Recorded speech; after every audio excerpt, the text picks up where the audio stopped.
like I said.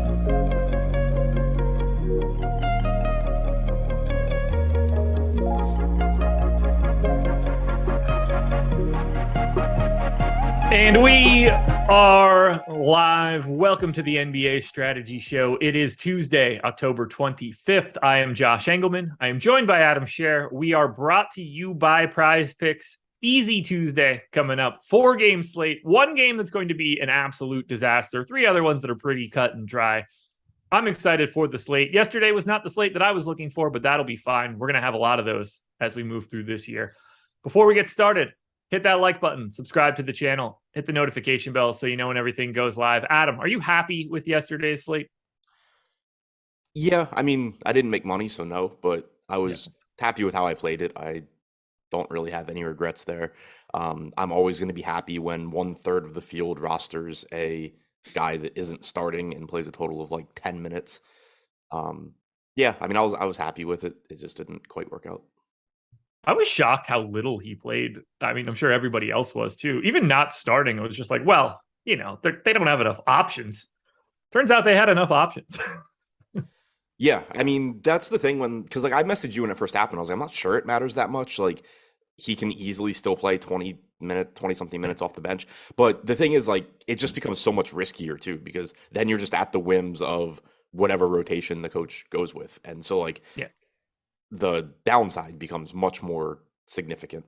But then also the main reason that like I got off as much as I could was because he was just naturally going to be overowned at that point. Like everybody thought this guy at 3,500 was going to start in the most appealing game on the slate. Yeah. He's just 100% going to be too popular for a bench role. So I already didn't like him on FanDuel. $4,100 To clarify, talking about Garuba. Yeah. He was 4,100 on FanDuel. I thought he was overowned already, so I was not getting there. So I didn't even make it. I didn't change anything for Garuba at that point in time. I was like, okay, I'm comfortable containing the 6% that I have. I think that's still probably fine. So I actually didn't have to make that move. So that worked out perfectly for me. It just didn't seem to matter after that. Bane is what killed me the most. I basically had none. I didn't understand that one on FanDuel yesterday, and it didn't matter. He smashed 8 of 11 from 3, so definitely broke out of that shooting slump. Yeah, so it sounds like what I said was probably going to happen to me happened to you, Yeah. where you get Dylan Brooks back. So in theory, you're getting less field goal attempts for Desmond Bane. He is at the most popular ownership that he's been at this season with Brooks back, and then just lights it up. But yeah, I got to like 33% anyway, so I was happy with it. And then I was aggressive on the Wolves yesterday, and that was looking pretty good at halftime. I wasn't paying close attention at the third, and I opened up my app again, and I was like, what in the hell just happened? Spurs go out to a 14-0 run to start the third quarter, just absolutely embarrassed the Wolves they cut them apart for most of that first half. I was furious, absolutely furious. Maybe Lawfield will feel a little bit better since he was complaining about the Spurs beating the Sixers at home. Yeah, and take out the Wolves now too. Spurs are a weird team right now. I don't really know what to make of it. That's how I feel about Utah also. Agreed. It's going to be interesting to see the Spurs with Russell Westbrook in like 2 months. Yeah. So bad. All right. Anything else we need to look at? Chat Jabari doing Smith anything? looks good. Yeah, I think he's going to be pretty good. I think he's going to be. I was about to say like in that Chris Middleton mold, but I don't need people giving me shit for this. But like, I think he's going to be a really, really good part of a like high level team. Yeah. Like he's not going to be the guy that's doing the creation, but like that third or fourth guy, like an evolutionary Danny Green type guy where he's always better when the team's better. Right. And like most people are going to play better with good guys around him, but he'll fit with any sort of scenario. There's no sort of like you don't need anything specific around him, just talent. He'll fit seamlessly. Those are the kind of guys that I love. 4 games. Your Wizards are in the opener. You want to kick this one off? One other semi-related. Did you see the Obi Toppin RJ Barrett interview? No. It's pretty funny. Find the clip on Twitter, but Obi Toppin comes in and asks for a microphone, and I guess he gave Barrett like a good pass on like an alley-oop. So I saw the play. Okay, I didn't see the play. So yeah. He takes the mic and he's just like, Obadiah Toppin gave you a beautiful pass. How do you feel that you finished on a scale of 1 to 10? And Barrett's like, I should have windmilled it. And Toppin's like, all right, well, next time. They were it was on a fast break, and like Toppin wasn't gonna be able to slow down to do anything with it himself, and just like laid it up off the glass and to Barrett trailing. Okay. I think it was off the glass. Enough that it was like Barrett in the trail. But it looks sick. I agree with him. He should have windmilled it. All righty. You ready to do this? Yep. Detroit Pistons, 5-point dogs in Washington, 223 total for this one. Not too much to dig into here. Like no Burks, no Bagley for the Pistons. We know that at this point. On the Wizards side, no Corey Kispert. We know that. So what we've gotten so far for the Pistons and the Wizards should be what we get today. Cade Cunningham, Sadiq Bey, Beef Stew, Boyan, all about 20% owned on DraftKings. All four of those guys are getting some ownership on FanDuel. Cade at 7,700 is all the way up to 35%. Bey, Ivy, Stewart, all around 10%. Boyan around 10%. Let's start on the DK side. Let's start with Cade since he's sort of the key piece here. How are you feeling about him at 7,900? I'm feeling like he's probably going to wreck my night again because that's generally what he does. But going right back to him, played 33 minutes last game. You can pretty consistently expect him to play somewhere in the mid 30s. He's been relatively disappointing to start the season, but 1.09 DraftKings points per minute since the start of last year. No real reason to think that production isn't going to be there long term. This year, 1.05 DraftKings points per minute, 26.5% usage rate, 30.9% assist percentage. So you haven't gotten those monster games out of him yet, but I think they come sooner than later, and it's certainly not a spot where I'm worried about the matchup. Chat is getting back into the Lauri Markkanen is Dirk thing from yesterday. That's always fun to see. Yeah, I like Cade. A little bit over the field for me right now, both on DraftKings and on FanDuel. How do you want to handle the rest of this team, though? Because I think we do really need to kind of stick at the centers or at the starters here. Bey, to me, appropriately owned at 20%. Isaiah Stewart, appropriately owned around 20%. Boyan scares me a little bit at 5,500 or 6,200 on FanDuel, but I don't have much to add for Bey or Stewart. I think those guys are just what they're supposed to be today. Yeah, I agree. Basically a fantasy point per minute for Bey. Not the highest usage guy, but he rebounds well. He kind of just does everything relatively well when he's on the floor. So averages around a fantasy point per minute. Boyan this year, about a 20.5% usage rate, nearly a fantasy point per minute, but also 64.5% true shooting. Probably comes down a bit.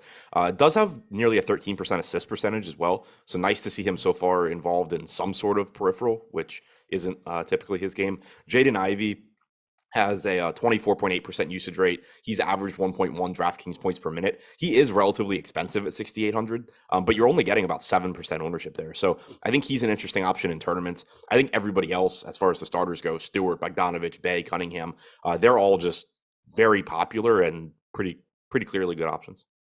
Yeah, the Ivy 6,800 for Ivy just feels a little healthy right now. Good, but not probably where I want to be. Can we do? All right, let's start. I'm going to ask this question for basically every team, just because I think it's relevant on this 4-gamer. Would you be okay with a lineup that had Stewart and Jalen Duren? No. Okay, I agree with you. So the prices it's a price thing more than anything. Yeah. If Jalen Duren were like 4K or something, then maybe. But when you're nearly 5K, you kind of need him to be taking minutes from Stewart. Yeah. So I don't. It's 4 games. Like if it were 2 games, sure, but yeah. So I don't have too much to add with regards to those guys. Can we do Killian Hayes? Isaiah Livers now back in the rotation. Corey Joseph. Are you paying down with any of the Pistons? Because we kind of got to find some pay down options somewhere. Yeah, I mean, I don't love it, but I think 3,700 for Killian Hayes at 1% owned is reasonable here and there in tournaments. 0.86 DraftKings points per minute for him so far this year. 34% assist percentage through his first 51 minutes. So at that price, I mean, you're just kind of hoping that Jaden Ivey gets in foul trouble or something and Hayes runs into a few more minutes. But I'm not like it's not going to work very frequently, but I don't mind just taking some shots at that. And the same goes with Jalen Duren in non-Stewart lineups. If he just plays his 20 minutes, you're probably not going to be thrilled with his production at 4,900. But if anything happens with Isaiah Stewart ahead of him, he's just probably going to smash the Wizards. This seems like a really easy team for today. Like, agreed. Pretty cut and dry. Not a lot of like question marks or, if then type scenarios. You kind of just know what you're getting. And I feel like most people could just sort of rank the guys you want from Detroit without really knowing anything about ownership or even salary to an extent. Like they kind of just all fit exactly where they're supposed to. Well, with the exception of Ivy on DraftKings, you kind of can just rank them by salary. Like Cunningham is my favorite, followed by Bey, followed by, I guess I probably like Stewart a little bit more than Bogdanovich, but I mean, ownership is basically the same. There's no real differentiation there. Other than you get to roster Stewart at center and Boyan is just power forward. Wow, not a lot of MPEs on DraftKings. Really? Okay. I said not. Actually, you know what? So do I. He came out of my sim at 11%, so I agree with you. Not Not a lot of MPEs for Detroit. Like Cunningham just point guard, Bay just small forward, Boyan just power forward, Ivy just shooting guard. It's kind of weird, especially for Cade. And then Stewart gets it. Yeah, like Cade should absolutely be point guard, small forward. Yeah. Boyan Bogdanovic, only a power forward. Isaiah Stewart, also a power forward. Yeah, those two guys are slightly different. Yeah, a little bit. It would make way more sense if Boyan was like small forward, power forward, and Stewart was just center. What'd you say? It would make more sense if Stewart was the one that was just center. But for sure. Whatever. I wish that I had more to add here for Detroit. This is just not a team that I think that I can squeeze out any other interesting details. Oh, I have a couple. Revenge game for Boyan Bogdanovic and homecoming game for Saddiq Bey. I forgot that Boyan was there for like just a trade deadline, right? Yeah, gave up a first round pick for him. Yeah. Well, wait, what was your second one? Homecoming game for Saddiq Bey. Okay. DeMatha High School. Oh man. All right. My friend's high school. Then we go to the Wizards, as much as I want to know all of this stuff. And this one is sort of the same, but a little bit more complicating factors in that we see Denny Avdija starting, but we saw Will Barton close this most recent game, which I think is going to be a regular occurrence. Guessing Morris or DeLon Wright correctly is probably a little bit more tricky. But let's start at the top with Bradley Beal. 8,400 on DraftKings, 7,800 on FanDuel. He's 25% and 40% owned respectively. And to me, he should be getting that kind of ownership or more. The price tags are just so much lower than what you're used to for Beal. Yeah. I think they're kind of where they should be now. Yeah. Probably, a little bit underpriced. 8,400 certainly looks good with point guard and shooting guard eligibility. He is not taking on the same scoring role, at least so far this year. 25.4% usage rate leads the team, but it's just a lot flatter than it would be in the past. In the past, you were talking about Beal being a 30-ish% usage rate guy, and then like everybody else on the team basically living around like 20, 21%. Here, Beal at 25.5, Kuzma at 21.5. Porzingis at 22.5, Barton at 21. So a lot more spread out so far, but you're also getting a lot more playmaking from Beal. He leads the team with a 26% assist percentage, so he is making up for some of the scoring with peripherals. He's only averaged 0.98 DraftKings points per minute so far this year. I do think that comes up, but I don't really know how much until he starts shooting more. What are you willing to project his usage rate for moving forward? Mid-20s. So you're more a believer in that 25 is what you're saying? Yeah, I don't think at least... I have him as my baseline. I have him at 27.8. You would want to come down from that mark? I mean, I think that's kind of probably like the top of the range where I could see going. Okay. We're on the same page. I don't think, Porzingis isn't going anywhere offensively. No. I think Kuzma is intentionally a big part of this offense as well. I don't think it's going to just be like, they tell Kuzma to go stand in the corner and stop, taking up possessions. So just those two guys alone, I think, pull Beal back down a bit. And then, whenever Barton's on the floor, he's going to take some possessions. So yeah, it's just, I think you do see more playmaking, but less scoring from Beal, at least for the foreseeable future. I am with you. It was just one of those things where I saw his usage rate this morning on the process and saw, we were a couple points low.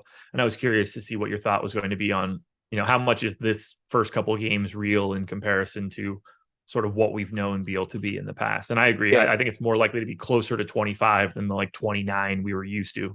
Yeah, and a couple of other reasons that I believe that. And, again, it's kind of just speculation, but even seeing interviews with Beal where he's just no, I'm excited to be able to take catch and shoot threes for the first time in 2 years. And, just not have to carry everything. And then there's the article I sent you yesterday. I don't remember where it was from, one of the Washington papers, but talking about how they're intentionally having Kuzma initiate the offense at times. They basically Kuzma running point here and there. They're doing things intentionally to not have Beal carry this offense.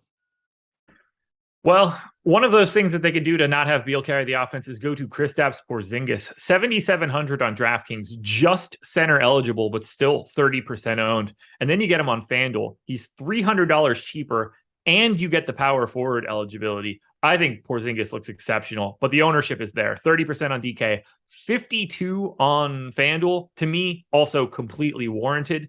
I love getting to Porzingis. FanDuel in particular, but I certainly don't mind it on DraftKings. Yeah, same boat.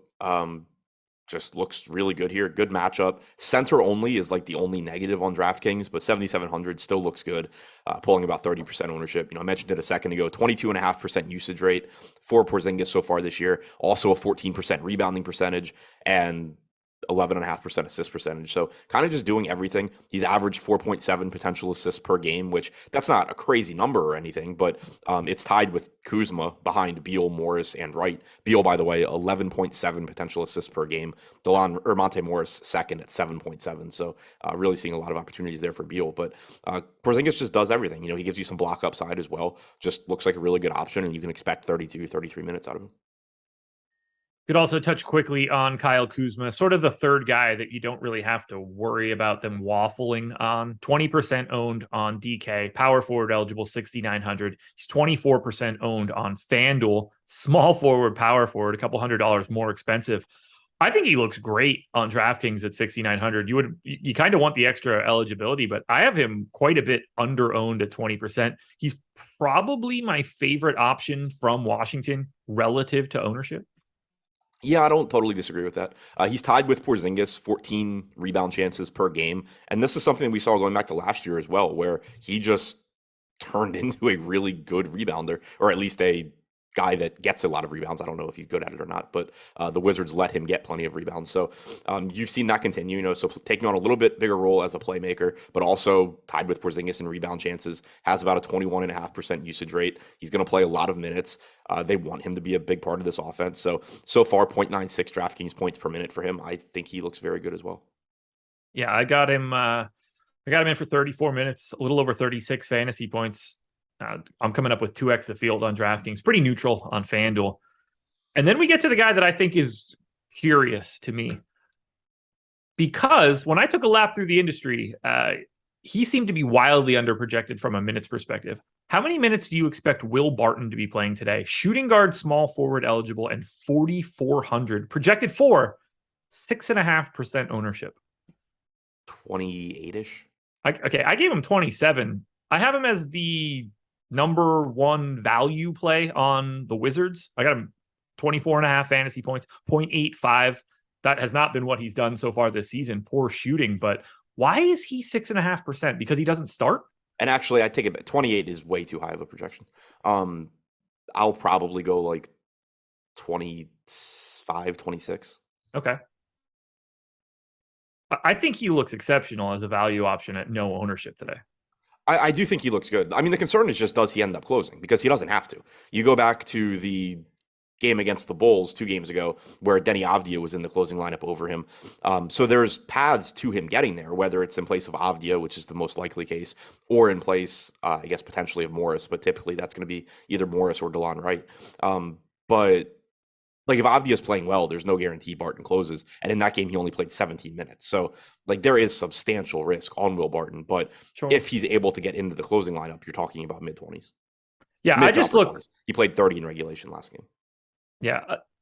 To me, the risk is just mitigated by the fact that no one appears to be going there. Like, I don't care. Like, worst case scenario is he doesn't close. He just plays your standard issue backup run. And it's like, okay, well, he was, 7% owned anyway. That's what those types of guys are going to be owned to begin with. But at the same time, it's not outlandish for him to play 28, 29 minutes on a day like today and be a necessity, because you can put him at 5 of the 8 different spots on DraftKings. The price tag completely easy to get to at 4,400. I think he's just incredibly sneaky. Yeah, I mean, I think the minutes are really volatile, but that's not a bad thing in tournaments, especially on a 4-game slate. What else do you want to do here? Morris, Rui, DeLon Wright, Denny. Do any of those guys stand out more than others for you? Rui's kind of interesting. He is pulling some ownership at 4,100, but he has small forward, power forward eligibility on DraftKings, projected for 9% ownership. The minutes, again, just like we were saying with Will Barton, the minutes are up in the air. I would expect you're getting around 20 minutes from him, but he has been aggressive playing with that second unit, has a 23.7% usage rate so far this year. Certainly no safety at all in going there, but with it being a 4-game slate, there's not tons of value. So looks reasonable. Monte Morris getting 8% ownership as well at 5K. Don't mind that one. If you want to gamble on DeLon Wright and hope he closes over Morris, like I obviously wouldn't play those two together, but he's only getting 1% ownership. So it's a reasonable spot to hope to get lucky. Denny Avdia, kind of surprised he's not getting more ownership at 6%, just given that he is starting and he's 3,800. So kind of thought he would get a little bit more. How many minutes are you expecting for Denny? I give him 21. I'd Not that I probably feel go a comfortable little. with that. Yeah, I mean, I'll probably go, yeah, I don't know, 20, I guess like 22 to 24. Okay. That just felt a little aggressive to me when I was doing it. If I get up there, then he's just sort of going to look like I wouldn't basically based on where the ownership is right now, I would be happy to have a relatively balanced amount of Barton and Avdia over the field. Sure. Yeah. Like if they're both going to be, let's just say 6% owned, I don't want to have one at 29 and one at 0. Like I'd rather probably just get to like 20% of both and feel pretty good about it. Yeah. And Barton does have the better MPE on DraftKings as well. Sure does. I also Anything else? just totally glossed over the fact that Barton was 4,400. In my brain, he's just like 5K. Yeah. That's to me, that's why it's just like whether he closes or not is like sort of irrelevant. It's going to be a perfectly reasonable value play either way. And when he closes, you're like pretty close to locked in. Do you have any interest in Gafford at 2%? Yeah, I mean, the only thing that would be scary there is whether or not they go to Rui against Detroit at the 5 instead. Like if you needed extra minutes, which I think is a benefit to Rui, but 3,900. Don't really see any reason he couldn't, if he gets to like 20 to 22 minutes, that he can't blow that out of the water. Yeah, I mean, it just comes down to Porzingis getting in foul trouble, basically. Yeah. Yeah, I mean, you're going to see it happen. He's sort of like the poor man's version of Andre Drummond that you mentioned yesterday. Like there's going to be a couple of times where Gafford goes from the 16 minutes you expect to 21. And when he's sub 4K, like, that's just going to be a spot where he hangs 30 fantasy points and becomes interesting. Yeah, I mean, even on this slate, I think he's the poor man's Jalen Duren. There you go. Anything else for your Wizards? Nope. All right, scheduled for the rest of the day. NFL Strategy Show First Look Edition coming up at 11 a.m. We've got the PGA Strategy Show at 1 o'clock. We've got the NHL Strategy Show at 2 o'clock. NBA Deeper Dive, Adam and I will both be back at 5 p.m. for that one. And then we'll have an NBA Live Before Lock at 6 p.m. Pretty clean day for today. Definitely want to talk about the promo code. I believe Hardwood is still valid for today. 10 days of Stokastic Plus Platinum for just $10. That covers everything we've got. It's not just NBA. It's NFL. It's the rest of baseball season. NHL, PGA, MMA, NASCAR. I'm probably missing some sports. We're going to have coverage for that as well. Soccer, I guess.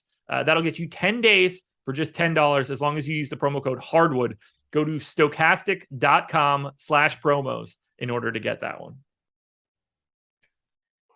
All righty. 550 viewers, 86 likes. Let's run that bad boy up. We should be at 125 by now. No doubt about it. Rob Martin says, Drummond, you mean Shaq, right? Yeah. That take yesterday in chat during the deeper dive was just amazing. Yeah. Travesty that he's not a starting center. Yeah. You should tell the other NBA teams that have no interest in using him as a starting center. And the fact that he's been passed around like a blunt at a college party. Like, what are we doing? He's a great backup to have. Like you're going to get a very specific set of skills, but there's a reason nobody wants to give him $25 million to be their starting center at this point. Remember when Shaq couldn't keep a job? Oh yeah, exactly. Even when Shaq was 400 pounds and like floating around to the Suns and the Celtics, teams still wanted him. So dumb. Also hilarious. Anyway, this one is fun to talk about. Dallas Mavericks, 4.5-point favorites in New Orleans. We don't have too much to worry about on the Dallas side of this one. Facundo Campazzo has now been signed. It's possible he comes in and does some backup point guard duty. The big piece is on the New Orleans side, where Brandon Ingram is out with a concussion. Herb Jones and Zion are both questionable. I'm assuming those guys are in for right now. We're going to start on the Dallas side, where Luka Doncic is 11,100 and 11,200. And to me, the very obvious best play today. He's 42% owned on DraftKings. He's 60% owned on FanDuel. I have him in 80% of my FanDuel lineups because I have him like 9 fantasy points ahead of the next closest guy today. His raw point ceiling on a 4-gamer is just too difficult to get away from. Give me all the Luka. You said you had him 9 points higher? I think so. We have him 15 points higher. I could no. Okay. So on DraftKings, it's 12, Okay. 57.2 to 45.1. On FanDuel, it's 12 as well. I thought I remembered it being under single digits when I did the process, but maybe I'm wrong. Either way, But yeah, like, looks it's hard to make that up, especially with Steph's price being what it is now. Like when you were getting that like 9K Steph, it's like, okay, you can make up that gap a little bit. Steph's 10-4 on FanDuel. That's an $800 gap. Like you cannot make that swap. right. I mean, you Yeah, can, but like 9,900 on DraftKings. But yeah, Luka looks great. He'll look even better if Herb Jones misses this game because yeah. that dude is good at defense. And you know, it's not something that I care about a ton for DFS. Like I'm not, if Herb Jones is in, I'm not downgrading Luka or anything, but No. certainly will like him even more if Herb Jones is out. Or at least feel more comfortable with him, I should say. But yeah, he looks great. I don't really see any way around it. Yeah, like just looks really good. 43% ownership on DraftKings, but a 50% chance of being in the optimal lineup. I don't really know how to get away from that. No. FanDuel in particular, you get the point guard, shooting guard too. He's just, I don't know. It's so good. You need so little to go like extra right too for him, because if he even just hits his projection, he's got a really decent chance to just be in an optimal because it's so much higher than everybody else. Yep. And this kind of speaks to, I had just seen the conversation in chat about somebody was saying that they think it's like NBA is even more skewed towards like 150 maxers. This is one reason that I kind of agree with that. Like in NFL or MLB or whatever, there's so much volatility that like you're never going to, even if you're playing 150 lineups, it's not like you can just like plug in one hitter and be like, oh, I know this guy's going to be the highest scorer and then rotate everything around them. With NBA, I can just play like 120 Luka lineups and have every version of Rui Hachimura, Daniel Gafford, Duren, Killian Hayes, like every potential value piece that can go off. Like some of them it's going to happen. And so that's why I do agree that it is probably skewed a little bit more than other sports. Nathan Joyce in the house, not knowing that Patrick Ewing played for the Sonics and the Magic. Look up the picture of Patrick Ewing in a Magic jersey getting guarded by Hakeem Olajuwon in a Raptors jersey. That'll really mess your brain up because that's not the way that one works in your head. This is two guys that met in the finals for two separate teams. Late career Patrick Ewing was gross. Which one? What didn't you know? That Ewing played for the Sonics and Magic. I think he played for the Sonics before he went to the Magic, but that's just off the top of my head. I remember Olajuwon with the Raptors. Yeah. Oh man, was that the Robert Smith deal? I can't get into that right now. All right, let's talk about the rest of Dallas. Highest owned guy on the DK side is 11% owned Spencer Dinwiddie. That feels a little low to me for this slate. He's also 11% owned on FanDuel. There is no ownership coming into this Mavericks team today. I like getting to like DFS and Bullock on the FanDuel side. I like getting to Dinwiddie at limited ownership. Do you see anyone else here as a priority? Not really a true priority. Like the next highest owned guy on DraftKings is Dinwiddie at 11.5%. I think that's fine at 5,400 with point guard, shooting guard eligibility, but certainly wouldn't call that a priority. Christian Wood, if he gets the minutes, we know he can get there. We have him projected to go quite a bit under owned, getting 3% ownership with a 12% chance of being optimal. Really good point per minute guy. You just have to find the minutes. The last Dallas game, you can't really take anything away from it because they just beat the shit out of Memphis 137 to 96. So it's still, I think it's still kind of difficult to like confidently project Dallas's rotation just because we haven't really gotten a good feel yet of like what they are likely to do in competitive games. So Wood, I think, has a high ceiling, also just a relatively low floor for his salary. Do you know his per minute rate so far this season? Like fantasy points per minute for Wood? Good God. 1.75 DraftKings points per minute. Yeah. He's scoring a point per shot or something, like he's just been ultra efficient scoring. He has a 39, and granted he's played 49 minutes, 97 possessions, 39.2% usage rate, 24.4% rebounding percentage, and an 18.5% assist percentage. Yeah. And what's his true shooting? 75% or something crazy. 65.8. Yeah, like ultra efficient too. A lot of his minutes, oddly enough, have been alongside Luka. It's like 31 of 44 or something like that. Like 75% of his time has, at that high usage number, has also been with Luka, which kind of surprised me. Yeah, I can't. Oh, there it is. I assumed he played, like, I assumed they were basically staggered when I saw his usage, and that wasn't really the case. Yeah, that's pretty crazy. So in their first game, it was a 2-point loss to the Suns. So you did actually get normal rotations. Wood played 24 minutes. He was kind of in the closing lineup. He played like, well, he really wasn't in the closing lineup except for like a minute and 33 seconds. He came in, and then Dinwiddie came back and replaced him. But there's certainly a path to him getting there. Like Maxi Kleba doesn't have to play the entire fourth. Like that could be Wood.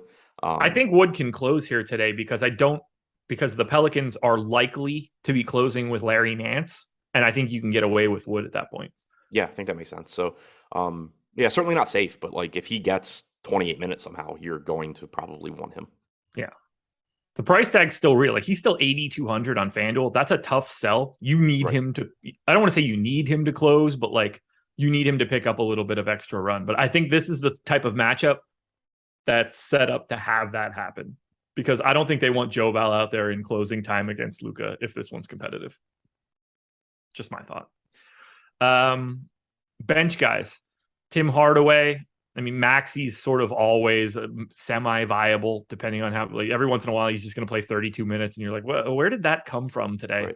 Right. JaVale, foul trouble was the problem in this most recent one. They got JaVale here to play the beginning of the first quarter, a second quarter rotation, a third quarter rotation, and then probably never see the floor again. I gave him 18 minutes. I'm not all that interested. If for any reason he's got to play more than that, he's the type of permanent guy that can blow away 4K, but I don't like it. At 1% ownership at 4K on DraftKings, I'm actually interested because if he gets 16 to 18 minutes, you're probably talking about like 20 to 24 DraftKings points. Yeah, I mean, look, at 4K, you're looking for 5x plus 10 is 30. That's not outlandish. Even in 18 minutes, that's not a crazy rate for JaVale. I mean, he's at 1.1 DraftKings points per minute this year. I think typically he's like 1.25. That is exactly where I have him as my baseline. So, yes. Memory's coming back. There you go. Yeah. I mean, and like, I'm not even like, it was 1.24 and I'm giving you credit. Like, you hit it on the dot. Yeah, look, he becomes a very interesting GPP option. That's for sure. 4,500 on FanDuel makes it slightly more difficult just because that's your only center at that point. I'd probably be a little bit more interested in Maxi, but I don't know. I don't know what the upside is for JaVale's minutes, but on DraftKings, I think he could pay that off. Good for Dallas. DraftKings, to me, the biggest issue is just that, center is a very valuable roster spot. Yeah. Pelicans, no Ingram. Let's just assume for right now that Herb Jones and Zion are in, because if Zion ends up out, like, everything goes tits up for the rest of this team and we start really looking at it differently. CJ's pulling quite a bit of ownership in the mid-20s, 8K and 8,300 on DraftKings and FanDuel respectively. I'm getting to quite a bit of Zion on FanDuel at 8,100. We can talk through that in a second. He's basically unowned on DraftKings at 8,700. I'm assuming Trey Murphy steps into the starting lineup for Brandon Ingram. He's the guy that stepped in the second half and started once Ingram went down. Do you have any thoughts on, let's just open it up in general. What stands out most to you from the Pelicans? Ingram being out opens up a lot, assuming Zion's in, like, his usage is always going to be there, but it's even more stable. But I think it's a nice bump for CJ McCollum as well, just to be more involved, have the ball in his hands more. You should see usage go up. Should get plenty of assist opportunities. Joe Val maybe sees a bump in usage as well. It just opens up a lot in terms of playmaking and scoring with Ingram out. If Zion were out also, then you're getting value from this team, depending on who replaces Zion, but also you're getting CJ McCollum in a spot where it's just going to be the CJ McCollum show, and he's going to look fantastic. Joe Val would look a lot better if Zion's out too, I think. Yeah, I'm having a hard time, like, at least on DraftKings, picking any individual starter from the Pelicans and like feeling good about it. I mentioned that I like Larry Nance, and I think that he's live to be closing this game. He's already 5K and 5,500 on FanDuel. So like, you need every bit of those minutes. Otherwise he's just going to be a backup. I don't love the bench for the Pelicans. Like, I don't see a lot that we can squeeze out of it. I don't find the Pelicans all that interesting. Yeah, I really wish Larry Nance were less expensive because he's 5K on DraftKings as well. And it's just like, cool, I can be right about the minutes, but Larry Nance isn't a bad fantasy producer, but he's not, somebody that is just going out there and doing a ton. Like, that's not his role. So, like, even if you're right on the minutes and, like, let's say he does close, you actually need a pretty productive version of Larry Nance also to pay off that 5K price tag. So that kind of sucks. Even Troy Murphy's priced up. I'm shocked by that. But 4,800 for Murphy. He's getting 15% ownership. I think it's reasonable. He's at 0.94 DraftKings points per minute so far this year. Like you said, he replaced Ingram when he went down last game, started the second half, ended up playing 39 minutes, including overtime. I would expect him to be in the low to mid 30s today, assuming he starts. So I think he's fine, but even that price tag is higher than I expected it to be. You're looking for 35 out of Nance on DraftKings. Even if he plays 28 minutes, that's 1.25 fantasy points per minute for a guy that's like a 0.9 guy. Like that needs to be a pretty good game. A price tag's just a little bit tough. Yeah, I don't know what's making it pop like this. Is positionally, or I just have enough money going around, but I'm having no trouble getting way over the 20% ownership of $8,100 Zion on FanDuel, and that's fun. I don't ever get this dude, so I'm happy to get him every once in a while. I'm sure he'll be dog shit or not play now, but 33% usage rate so far this year. Yeah. 1.25 DraftKings points per minute for Zion. So good. Anything else for the Pels? Nope.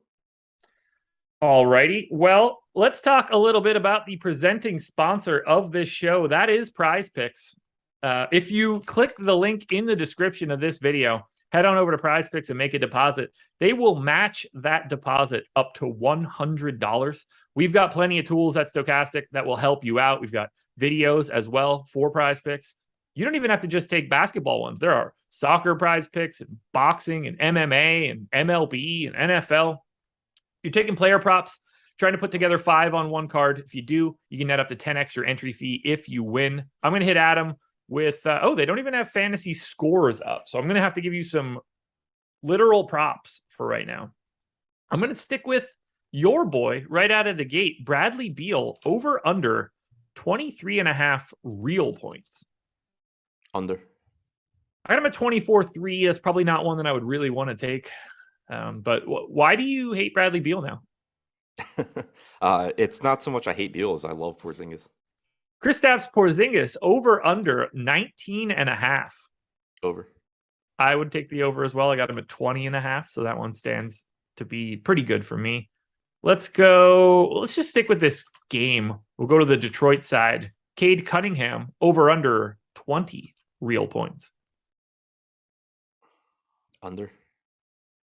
I got him at 19.5. Probably wouldn't want to touch that one, but that is where I'm at. And then finally, this one I like a lot, actually. Over under 15 for Jaden Ivey. Over? Yeah, me too. I got him at 16.5. So that's the one I actually like the most out of anything we just did. We've got all that sort of information at Stokastic.com if you want it. So please go check out Prize Picks. Again, the link is in the description of this video.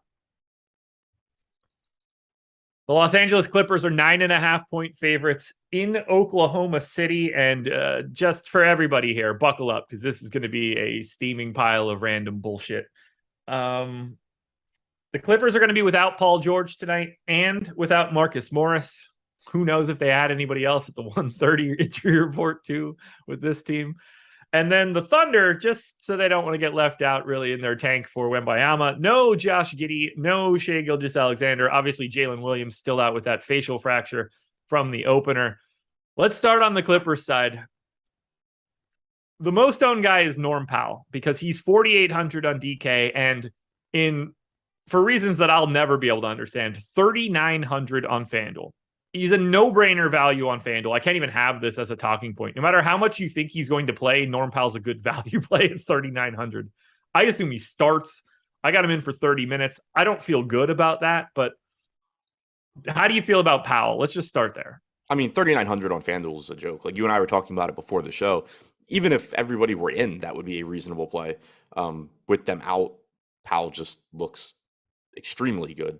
On DraftKings, he's a little bit more expensive at 4,800. Still looks good. He's pulling 38% ownership, 30% chance of being optimal. So going a little bit over-owned, but also extremely likely to be optimal. So looks good regardless, but even better on FanDuel. After that, I don't have a clue if anybody's going to be playing big minutes. I don't have a clue who's going to be in the rotation. I'm not even confident that I know who's going to start for today.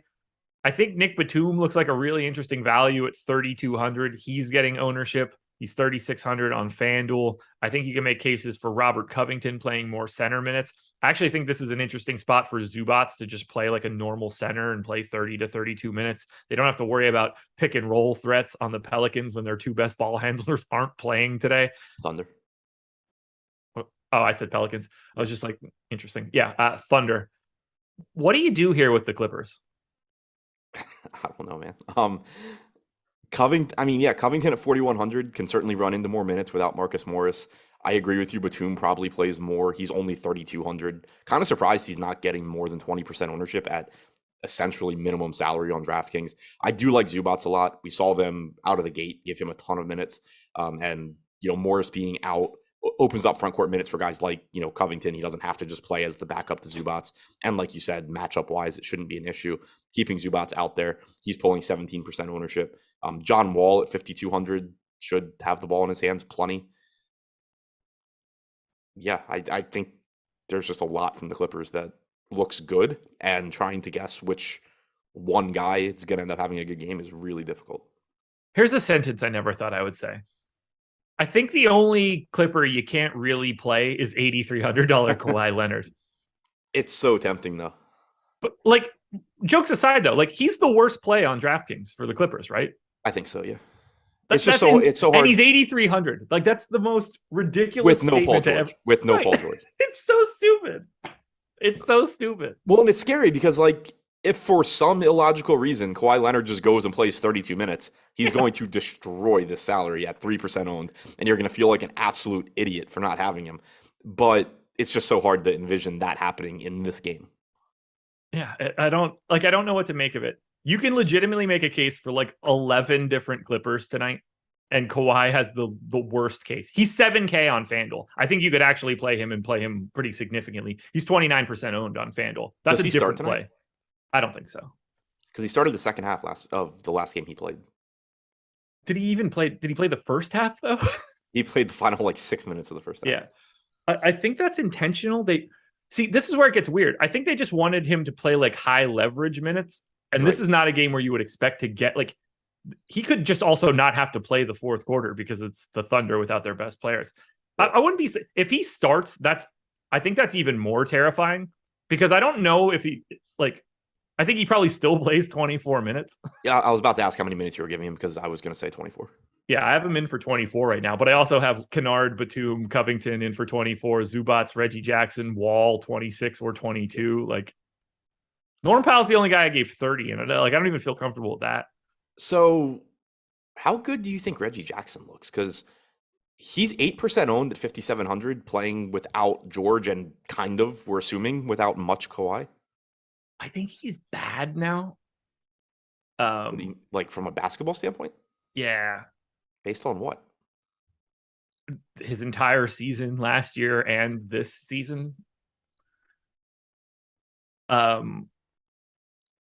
He has not been able to score lately, which is really, really weird. I gave him 26 minutes. I think he starts. I mean, I basically think that he and Wall are just splitting the point guard minutes in some way. I mean, he's averaged 0.97 DraftKings points per minute since the start of last year. I like Reggie Jackson a lot more on FanDuel at 4,500 than I do at 5,700. But let me see. Am I right here? We got, let's see, where is he? Yeah, true shooting last season for Reggie Jackson, 49%. Yeah. That is a 12th percentile outcome. He can't get to the rim anymore, and he can't score at the rim. I think he's in trouble moving forward.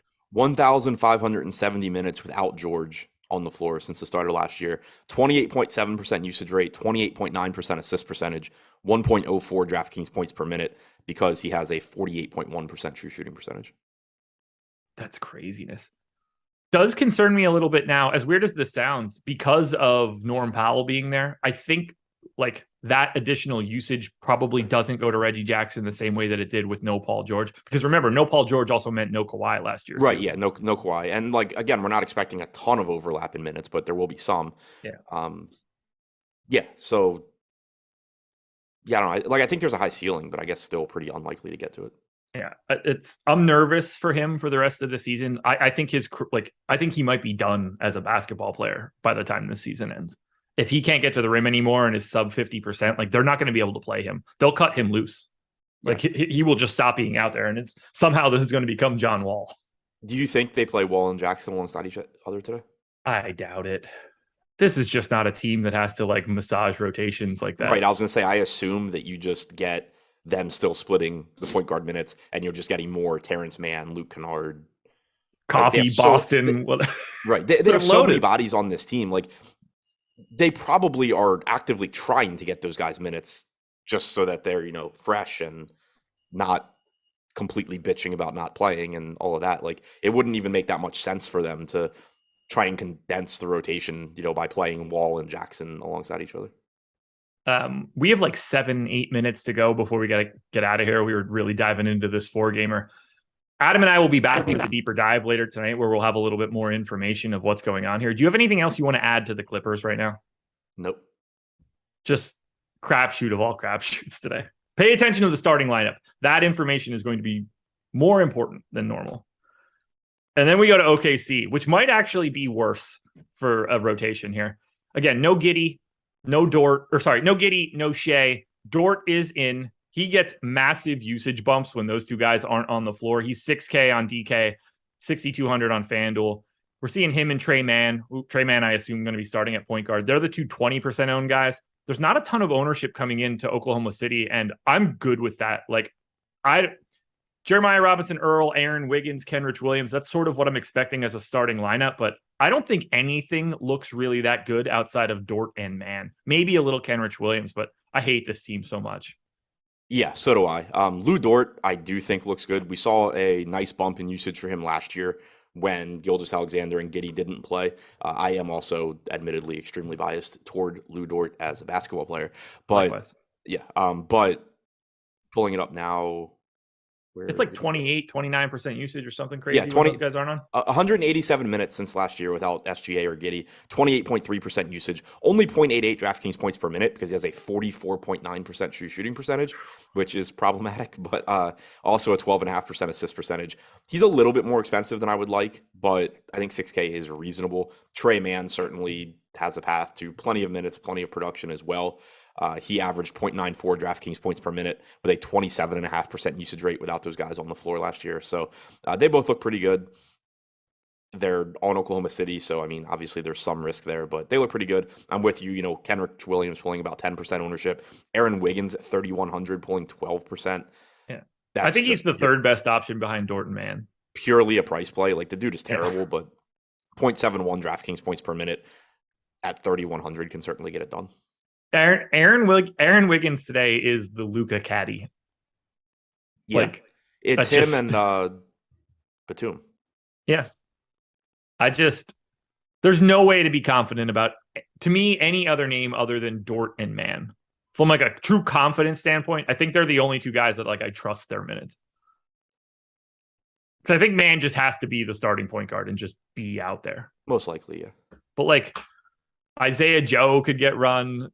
Lindy Waters is going to play. Muscala's still here. Like, they're probably going to play 12 guys, like all 12 healthy dudes. I don't mind Poku if he's 1% owned. 4,600's fine.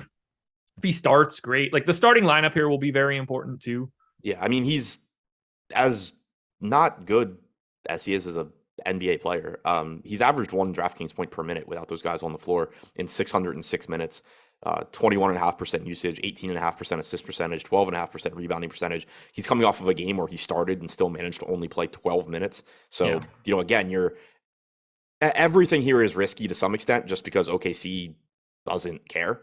But you could, at the same time, you could just see this be the game where Pokusevski just gets to go out there and play a bunch of minutes and play poorly and lose the game, and everybody's happy.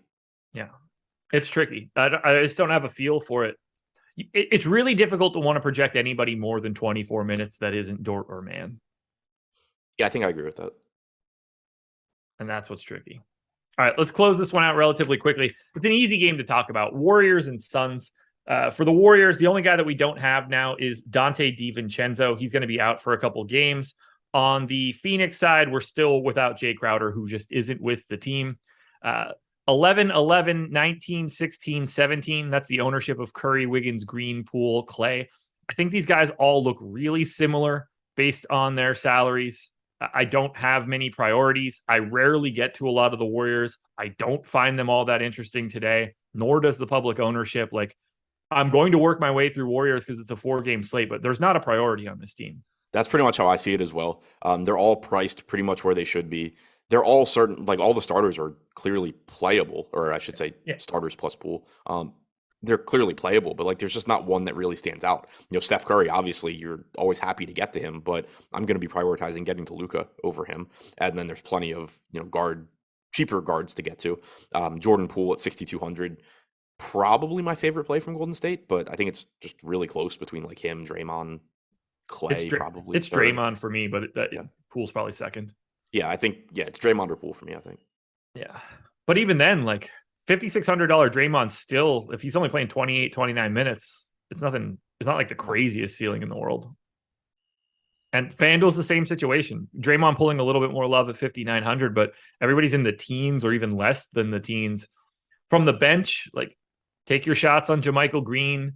Moody played more minutes the last time out. Now that there's no DiVincenzo, I think he could play, but he's a poor per minute guy. He is the flat minimum shooting guard, small forward. So I like him at no ownership at all, but there are no priorities for Golden State. No, I mean, you can throw Weissman into the Duren Gafford bucket where he's good point per minute. If he just runs into a few extra minutes, you'll be happy. And then on the Phoenix side, it's the same scenario. It's play the starters, and you probably just like don't really want much on the bench. Booker is like a lot more coming in here though. Booker's 29% on DK. Chris Paul's 31%. DeAndre Ayton, I think, is the best option here. 6,700 on DK, 37% owned. But all of the starters are 20% owned or more. And for the most part, I think all of those guys are earning the correct ownership. I love the Phoenix side of this one just because of their pricing. Yeah, agreed. 6,700 for Ayton looks good. 7K flat for Chris Paul looks good. 9K for Booker. We actually have him projected as the second highest scorer on the slate ahead of Curry. Not by a big margin, but I think that's reasonable. So he's going to look good. You're getting minutes from Mikal Bridges. Not the best point per minute guy, but 5,400, expecting mid-30s in minutes from him. He's going to look pretty good as well. So I think all the starters are playable and to me look better than the Golden State side. Maybe if you want to get to a little Damian Lee, I don't think it's crazy because he seems to be like the next guy up if somebody ends up leaving that starting rotation and like can't be out there for some reason. But it's really just starters and nothing else for Phoenix. Yeah, that's pretty much how I see it. Landale is their version of every other backup center we've named. Yeah. Like to me, the Golden State Phoenix game is the easiest game to break down. It's two real teams playing at least some semblance of real minutes and real rotations. Yep. Deeper dive later today. You've got tournament plays videos coming out. Are you doing injury report for today? Yeah. Okay. That makes sense. Zion and Herb and shit. Yeah. Okay. Adam will have a ton of content coming out on the channel, so make sure you're paying attention to that. He and I will both be back for the deeper dive at 5 p.m. Eastern time tonight. NFL strategy show coming up next. Thank you to Prize Picks for being the sponsor in this one. This is going to be a fun slate. It's a weird one. At least we're getting capped off with a real good game at 10 o'clock. Good luck tonight, everybody. We'll talk to you again later.